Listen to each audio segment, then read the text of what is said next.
isang estudyante sa high school na nagngangalang Yu Shanshan at ang kanyang mga magulang ay brutal na tinapos sa loob ng kanilang tahanan. Gayunpaman, ang tanging nakaligtas sa pinangyarihan ay isang lalaking umuupa sa isang silid sa bahay. Noong una, hinala ng mga pulis, maaaring ang lalaking ito ang tumapos sa buong mag-anak. Ngunit habang umuusad ang investigasyon, ang kaso ay nagsiwalat ng isang nakagigimbal na pangyayari na humantong sa isang kalunos-lunos na kinalabasan. Ang kaso ay naganap sa Taipei, Taiwan, sa mataong lugar sa Section 5, Zhongshan East Road. Noong hapon ng December 12, 1995, isang tuberong nakatira sa Taipei ang tumawag sa kanyang amo. Sa mahinang boses ay sinabi niya na hindi siya makakapasok ngayon dahil inatake siya at nagtamo ng 6 na saksak. Matapos magpaalam na liliban muna siya sa trabaho, dahan-dahan niyang idinagdag na may patayang naganap sa kanyang inuupahan at 3 tao ang wala ng buhay. Saka sinabi sa kanyang amo na puntahan siya nito at humingi ng tulong. Agad namang tumawag sa mga pulis ang nasabing amo. Hindi nagtagal, dumating ang mga otoridad sa tinitirhan ng tubero. Ang krimen ay naganap sa ikalawang palapag at ang pinangyarihan ay kakilakilapot. Napuno ng dugo ang sahig at dingding. Nagkalat ang mga pulang bakas ng paa sa buong silid at makikita ang mga marka ng botones sa madugong sahig. Una nang napagpasyahan ng pulisya na natapakan ng salarin ng botones pagkatapos ng mga pagpatay. Kung mahahanap nila ang botones na yon, maaari itong maging isang mahalagang piraso ng ebidensya. Sa kanilang investigasyon, unang natagpuan ng pulisya ang wala ng buhay na katawan ng ina ni Yan Shanshan sa pasilyo. Sa master's bedroom, natuklasan nila si Shanshan at ang kanyang ama na nakahiga na wala na ring buhay.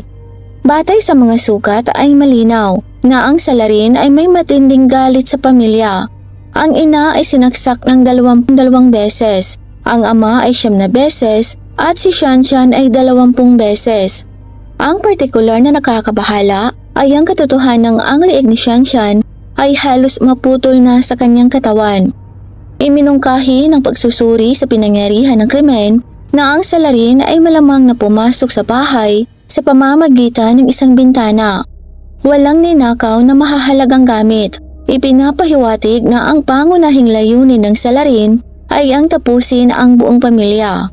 Lahat ng 3 biktima ay natatakpan ng mga kumoto damit pagkatapos ng kanilang pagkamatay. Ang tsorya ng pulisya na maaaring ito ay dahil sa mga pamahiing karaniwan sa Taiwan, sa takot ng mamamatay tao sa mga espiritu ng mga biktima na balikan siya nito. Malinaw na ang responsable ay isang taong pamilyar sa pamilya at ang kasuklam-suklam na aksyong ito ay hinimok ng personal na galit o takot. Natukoy ng mga forensic experts na ang sandatang ginamit upang iligpit ang lahat ng 3 biktima ay parehong kutsilyo. Isang karaniwang kutsilyo ng prutas na karaniwang matatagpuan sa mga supermarket. Sa ulat ng mga kapitbahay, bandang 3:00 ng madaling araw nung nangyari ang krimen, nakarinig sila ng mga pagtatalo. Ngunit ipinagpalagay na ito ay isang pagtatalo lamang sa tahanan sa pagitan ng isang mag-asawa at hindi ito masyadong inisip. Dahil dito walang tumawag ng mga pulis. Ibig sabihin malamang na nangyari ang massacre sa kalagitnaan ng gabi. Napatid na si Mrs. Yu ay may ugaling magpuyat sa paglalaro ng matsyong.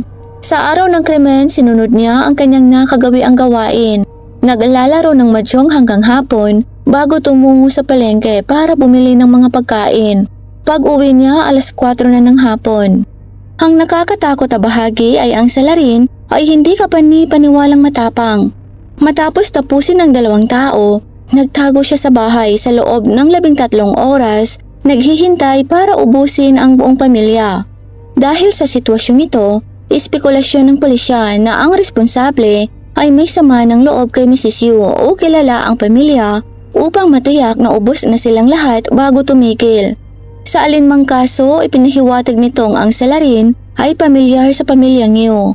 Ngunit sino ang taong ito? Anong klaseng galit meron siya sa pamilyang Yu?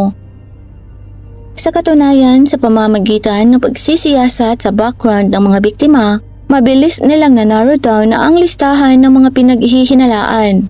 Gayunpaman, isang pangunahing tanong ang nananatili pa rin sa mga investigador. Naaalala niyo po ba ang hindi kilalang tubero na tumawag para lumiban sa trabaho pagkatapos ng krimen? Ang kanyang pangalan ay si Woo Jung-shan at siya ay umuupa ng isang silid sa bahay ng pamilyang Yu. Dahil sa kahirapan sa pananalapi, pinarentahan ni Mr. Yu ang ekstrang silid kay Woo. Sinabi ni Woo sa pulisya na narinig niya ang ilang pagtatalo sa kalagitnaan ng gabi pero hindi niya yun masyadong pinansin. Bandang 8:00 ng umaga nang siya ay paalis na para sa trabaho, binuksan niya ang kanyang pintuan at agad siyang sinalakay ng isang lalaking may hawak na kutsilyo.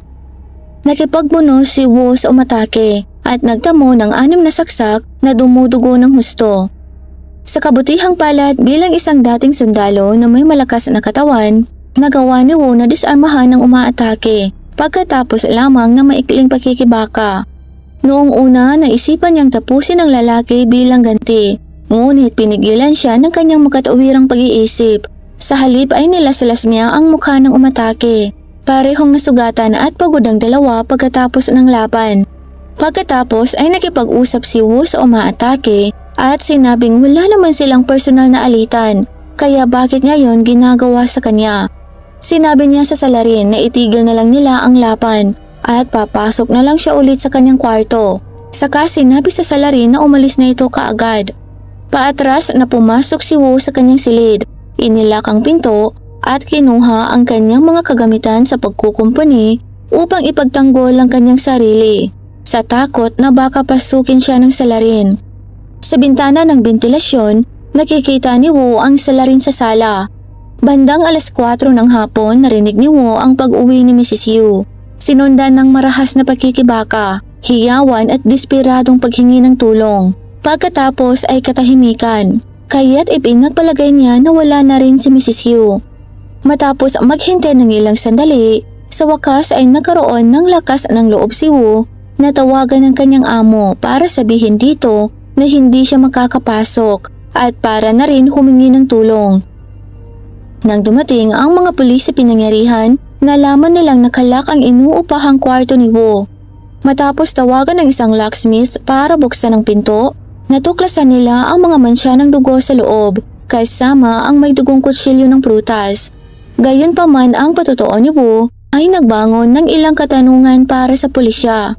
Kung natalo niya ang salarin at kinuha ang kutsilyo, bakit siya nagtago sa kanyang silid? Bukod dito, dahil nakita ng salarin ang kanyang mukha, bakit pa siya pinakawalan nito? Ayon sa pahayag ni Woo, nagkulong siya sa kanyang silid hanggang sa umalis ang salarin bago humingi ng tulong. Higit pa rito, ang murder weapon, ang kutsilyo, ay natagpuan rin sa kanyang silid. Kaya paanong nailigpit si Mrs. Yu gamit ang parihong kutsilyo? Ang isa pang nakakagulat na detalye ay pagkatapos ng insidente, hindi agad tumawag ng mga pulis si Woo. Sa halip ay tinawagan niya ang kanyang amo para magpaalam na hindi muna siya makakapasok at ito ay kakaiba para sa pulisya. Higit sa lahat, nang dinala si Woo Jung-shan sa ospital, isang botones ang natagpuang nakadikit sa isa sa footprints ng kanyang sapatos. Ito ay tumugma sa madugong mga bakas ng paa na natagpuan sa pinangyarihan ng krimen. Ang lahat kaya ng ito ay ginawa mismo ni Woo? Noong una, naghinala ang pulisya na si Woo na mas matanda lang ng kaunti kay Shanshan ay maaaring nagkaroon ng hindi magandang pagkahumaling sa dalaga. Marahil pagkatapos na mahuli ng ama ni Shanshan, nagpasya siyang tapusin ng mag-ama. Pagkatapos ay bumalik sa kanyang silid upang sugatan ang kanyang sarili at gumawa ng kwento. Gayunpaman, ang teoryang ito ay may mga hindi pagkakapare-pareho. Kung tinapos ni Woo ang mag-ama, dapat ay tumakas na siya kaagad pagkatapos. Bakit naghintay pa siya ng 13 oras para lang tapusin si Mrs. Yu? Dahil sa mga hindi pagkakapare-parehong ito, ang investigasyon ay tumama sa isang dead end. Nagsimulang magtaka ang mga pulis kung may ika-5 pang tao sa pinangyarihan, ngunit nananatiling pangunahing suspect si Woo. Dahil sa media sensationalism, mabilis na hinatulan ng publiko si Woo sa kanilang isipan bilang ang salarin bago pa man ang paglilitis. Upang maging masinsinan, Ang mga investigador ay bumalik sa pinangyarihan ng krimen, umaasang makakita ng higit pang ebidensya upang linawin ang katotohanan. Ang muling pagsisiyasat na ito ay humantong sa isang malaking tagumpay sa kaso. Napakagulo ng pinangyarihan ng krimen. Nagkalat ang mga muebles at ang mga dingding at sahig ay napuno ng dugo. Gayunpaman, mula sa silid tulugan hanggang sa sala, may malinaw na mga palatandaan ng paglilinis. Ang isang map na may bahid ng dugo na natagpuan sa silid ay sumuporta sa observation na ito. Napagpasyahan ng pulisya na tinangka ng salarin na linisin ang ebidensya, ngunit malinaw na hindi maayos ang kanyang trabaho. Ang mga mas lumang mansya ng dugo ay pinunasan, ngunit ang mga bagong mansya ng dugo na pag-aari ng salarin ay naiwan. Ang mga mansya na ito ay natagpuan din sa master's bedroom at hindi sila tugma sa pamilyang New o sa tuberong si Woo. Bukod pa rito, nakita ng mga investigador ang isang maliit na patak ng dugo sa silid na hindi pag-aari ng alinman sa 4 na taong nakatira sa naturang tahanan. Ikinonekta ito sa pahayag ni Woo, kung saan sinabi niyang nilas-las niya ang mukha ng salarin. Malamang na ang dugo ay pag-aari ng tunay na responsable. Lumilitaw na si Woo ay talagang maling inakusahan. May ika-5 tao nga talaga sa pinangyarihan at ang misteryo kung sino ang tunay na tumapos sa buong mag-anak ay nananatiling hindi nalutas. Sa pagsisikap na mabilis na malutas ang kaso, nagsagawa ang pulisya ng pangalawang interogasyon kay Woo. Napagtanto na isa na siyang sospek, nagbigay si Woo ng mga karagdagang detalye sa pagtatangkang linisin ang kanyang pangalan. Sinabi ni Woo na sa panahon ng kaguluhan, narinig niya noong gabi ng December 12. Malinaw na narinig niya ang mga salitang may kaugnayan sa isang love affair. Higit pa rito, 2 araw bago ang insidente, noong gabi ng December 10, narinig niya ang nobyo ni Shanshan na nakikipagtalo sa mga magulang ng dalaga. Gayunpaman, dahil hindi naman ito tungkol sa kanya, hindi ito gaanong binigyang pansin ni Woo noong panahong yon. Ang mga bagong detaling ito ay nagbigay sa mga investigador ng mahalagang leads. Nagsimula silang magtaka kung ang massacre ay na-trigger sa pamamagitan ng love affair gone wrong. Matapos suriin ang computer ni Shanshan, mabilis na nakumpirma ng pulisya ang teoryang ito. Nalaman nila na si Shanshan ay may romantikong relasyon sa isang gurong nagngangalang Du Hanxiang. Sa kabila ng 16 na taong pagkakaiba sa edad, ang guro at estudyante ay nakabuo ng isang romantikong koneksyon.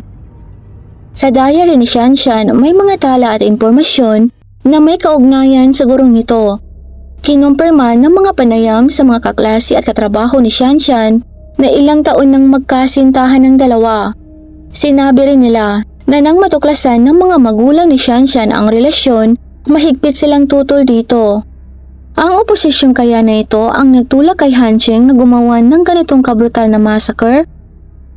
Upang makakuha ng mga sagot sa mga tanong na ito, kailangan munang hanapin ng pulisya ang guro.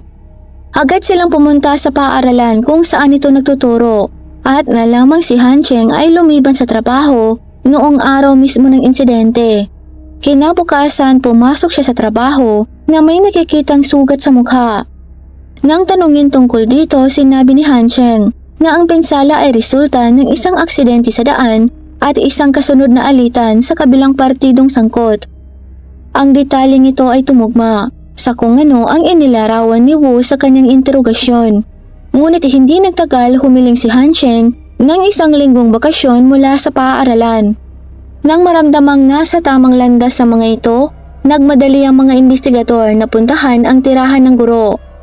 Ngunit nakitang walang laman ang kanyang silid, pati ang kanyang alagang aso ay wala na rin. Malinaw na si Hancheng talaga ang may kasalanan. Hinala ng pulisya ay tumakas na ito, kaya kaagad na hinati sa 4 na grupo ang team. Ang bawat isa ay patungo sa mga lokasyon kung saan maaaring pumunta ang sospek. Nagbunga ang kanilang mga pagsisikap. Sa bahay ng kapatid na babae ni Hancheng, nahuli siya ng mga pulis nang malapit na siyang tumakas. Nag-iimpake na siya sa kanyang sasakyan kasama ang mga mahahalagang gamit, pati na rin ang mga damit at kumot. Kung nahuli lang ng ilang minuto ang mga pulis, nakatakas na si Hancheng. Matapos aristuhin si Du Hanqing, hinalughog ng mga pulis ang kanyang mga gamit sa kotse. Bilang karagdagan ng mga damit, nakakita sila ng isang pares ng sneakers na kahit na nalinis na ay may mga bakas pa rin ng dugo. Ang pattern ng tapakan ng sapatos ay tumugma sa madugong mga bakas ng paa na natagpuan sa pinangyarihan ng krimen. Bukod pa rito, natukoy ang dugo sa sapatos na pag-aari ng isa sa mga biktima. Sa harap ng pag-aresto sa kanya, pumulong si Hanqing na katapusan na niya. Sa kabila ng pag-ubos sa buong pamilya ni Shanshan, ang kanyang galit ay tila hindi pa rin humuhupa. Napakatapang niya sa panahon ng interogasyon, tumatangging magsabi ng kahit ano at maraming beses pang sinisigawan ng mga pulis na tumigil na sa pagtatanong. Hanggang sa ipinakita sa kanya ng mga pulis ang isang mensahe mula sa computer ni Shanshan na sa wakas ay nasira nila ang kanyang mga depensa. Ang mensahe ay tumama sa guro at nagsimulang ihayag ng guro ang kanyang motibo sa pagtapos sa buong pamilya at ang buong detalye ng mga nangyari. Si Hanqing, isang Chinese Cambodian, ay tumakas patungong Vietnam kasama ang kanyang pamilya noong panahon ng digmaan bago tuluyang nanirahan sa Taiwan noong 1990. Pagkatapos graduate sa Taiwan Normal University, nagsimula siyang magturo ng biology sa isang high school sa Taipei, kung saan niya nakilala si Shanshan na nasa ika-7 paitang noon. Nagkaroon ng damdamin ng dalawa para sa isa't isa at nagsimulang regular na magtawagan sa telepono. Pagkalipas ng 6 na buwan, inilipat si Hanqing sa ibang lugar upang magturo sa loob ng 3 taon, kaya't nauwi ang dalawa sa isang long-distance relationship. Mahirap para sa dalawa ang paghihiwalay, kaya't hiniling ni Shanshan sa guro na bumalik na sa Taipei. Agad na humiling si Hanqing ng transfer at bumalik upang magturo sa isa pang high school sa Taipei. Noong 1993, naging sexual ang relasyon ng dalawa. Madalas na naghuhotel para magtalik. Mabilis na lumalim ang kanilang relasyon at hindi na mapaghihiwalay. Nang tumuntong si Shanshan sa senior high, hinimok siya ni Hanqing na pagbutihin ang kanyang mga kasanayan sa wika. At tuwing Martes at Huwebes, sinusundo niya ito sakay ng kanyang sasakyan para dalhin ang dalaga sa mga pribadong sesyon ng pagtuturo. Alam ng mga kaklase ni Shanshan na napaka-attentive ng kanyang nobyo at naniniwala din si Hanqing na malaki na ang naging puhunan niya sa kanilang relasyon. Ngunit paano nauwi sa puot ang gayong malalim na pag-iibigan? Lumalabas na nang matuklasan ng mga magulang ni Shanshan ang kanilang relasyon, mahigpit nila itong tinutulan. Nagawa pa nga nilang ikulong si Shanshan sa bahay para hindi magkita ang dalawa. Palihim namang tinatawagan ni Shanshan ng guro. Sinabi dito na maghintay sa tabi ng fire escape sa hating gabi para makaakyat ito sa bintana upang magkita sila. Gayunpaman, alam ng dalawa na hindi ito pang matagalang solusyon. Kaya noong gabi ng December 10, tinawagan ni Shanshan ng guro. Hiniling sa kanya na pumunta sa bahay nila at makipag-usap sa kanyang mga magulang. Gayunpaman, hindi naging maganda ang pag-uusap na ito. Nagkaroon ng mainit na pagtatalo at sa isang pagkakataon, sinimulan pa ng mag-asawang bugbugin si Shanshan. Napaluhod si Hanqing nakikiusap na itigil na ang pambubugbog sa dalaga dahil gusto niya talaga itong pakasalan. Sinabi naman ng mga magulang ni Shanshan sa guro na kung gusto nitong pakasalan ng kanilang anak, kailangan niyang bumili ng bahay bilang bride price. Gayunpaman, si Hanqing ay isang guro lamang sa high school na may ilang taon pa lamang na karanasan at walang paraan para makayanan niyang bayaran ang ganoong kahilingan. Dahil hindi matugunan ang kanilang mga kondisyon, umatras si Hanqing at inamin na hindi niya kayang ibigay ang kanilang hinihingi. Lalo lamang itong ikinagalit ng mga magulang ni Shanshan. Sinabi nila sa guro na ibigay na lang sa kanila ang sertipiko ng pagtuturo nito at hahawakan nila na nagbabanta sa kanya. Dahil si Shanshan ay minor de edad, pinalaan nila ang guro na ang kanyang mga aksyon ay labag sa batas. Kung hindi niya maibigay ang bride price, humingi na lang sila ng 12 million Taiwanese dollars o mahigit 21 million pesos sa kasalukuyan para ilihim ang kanilang relasyon. Kung tatanggi siya, nagbanta silang isusumbong ito sa Minister of Education at siguradong masisira ang kanyang reputasyon at higit sa lahat siya ay makukulong. Sa panahong yun, ang 12 million Taiwanese dollars ay makakabili na ng 2 hanggang 3 bahay sa Taiwan. Isang halaga na hindi talaga kayang bayaran ng guro. Ang mga negosasyon ay natapos sa isang mapait na hindi pagkakasundo. Ang mas malala pa, si Shanshan ay hindi nila biyolohikal na anak. Ampun siya ng mag-asawa. Si Mr. Yu ay dating nagtatrabaho sa industriya ng construction. Ngunit ang masira ang negosyo na sangkot sa pagsusugal at nakulong paminsan. Ang nanay naman ni Shanshan ay adik din sa matsyong.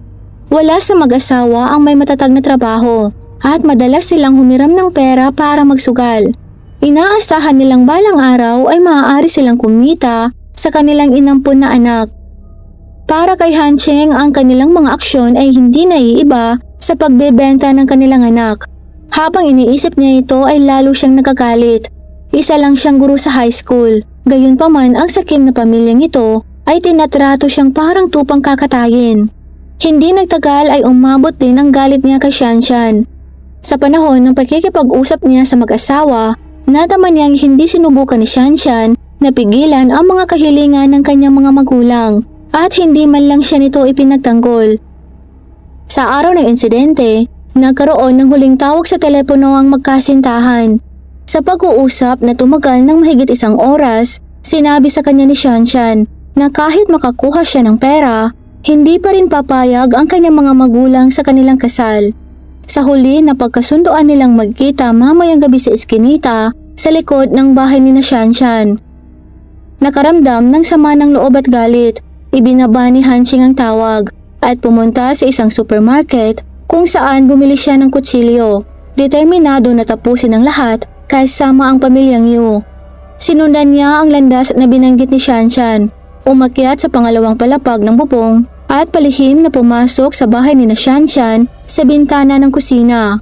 Hindi nagtagal, pumasok si Hanching sa master's bedroom at sinaksak si Mr. Yu habang natutulog. Nang magising si Mr. Yu at lumalaban, ang kanyang paghingi ng tulong ay gumising din kay Shanshan na nasa katabing silid lamang. Nang sumugod ang dalaga para subukang pigilan si Hanching, hindi ito tumigil. Sa halip ay nangangalit. Sa isip ng guro, sinuportahan ni Shanshan ang mga kahilingan ng kanyang mga magulang at siya ay pinagtaksilan. Umikot si Hanching at sinalakay ang dalaga. Pinagsasaksak niya rin ang kanyang batang nobya. Si Shanshan sa kanyang huling sandali ay malamang na hindi maintindihan kung bakit ang lalaking pinakamamahal niya ay naging napakabrutal. Bago siya binawian ng buhay, itinaas niya ang kanyang gitnang daliri kay Hanching. Gamit ang kilos na yon upang ipahayag ang kanyang galit at kawalan ng pag-asa. Dahil sa hindi pa niya nahahanap si Mrs. Yu, nanatili si Hanching sa loob ng bahay. Nang maglaon ay natuklasan niya na mayroong isang nangungupahan si Wu Jungxiang at tinangka niya itong iligpit nang lumabas ito sa kanyang silid. Umaasa na maalis ang sino mang saksi. Gayunpaman, nagawa ni Wu na disarmahan si Hanching. At sa hindi inaasahan ay hindi siya nito tinangkang tapusin. Napagtanto na ang nangungupahan ay walang kinalaman sa usapin at nangako na hindi siya isusumbong, nakipag-deal si Hanching kay Wu. Sinabi niya rito na manatili sa kanyang silid at huwag kumilos habang naghihintay siya sa sala. Sa panahong ito, napagod si Hanching at nakatulog pa nga. Gayunpaman, hindi sinamantala ni Wu ang pagkakataon para makatakas. Nang makauwi si Mrs. Yu bandang 4:00 ng hapon, bago pa man niya makuha ang kanyang mga susi, sinaksak na siya ng guro ng paulit-ulit, 20 beses at binawian siya ng buhay. Sa puntong ito, maaari kayong magtaka tungkol sa kutsilyong ginamit sa mga pag-ataking ito. Kung kinuha ni Wu ang kutsilyo at dinala sa kanyang silid, saan nanggaling ang kutsilyong ginamit pangtapos kay Mrs. Yu? Sa pamamagitan ng pagkakataon, pagkatapos siyang disarmahan ni Wu, pumunta si Hanching sa kusina upang maghanap ng isa pang sandata. Sa lababo, nakakita siya ng kutsilyo, kapareho ng kutsilyong kanyang dinala.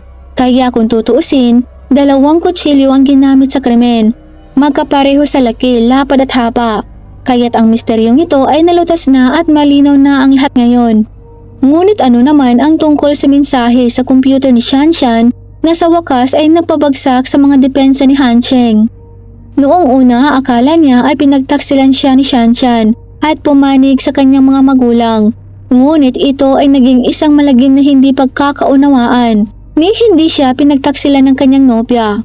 Sa katunayan, nag-iwan pa ito ng mensahe sa kanyang computer na nagsasabing mamayang gabi ay tatakas ito at sasama sa kanyang pinakamamahal. Nang makita ni Hancheng ang mensaheng ito mula sa kanyang nobya, tuluyan na siyang humagulhol sa iyak. Ngunit noong panahong yun, huli na ang lahat para sa pagsisisi.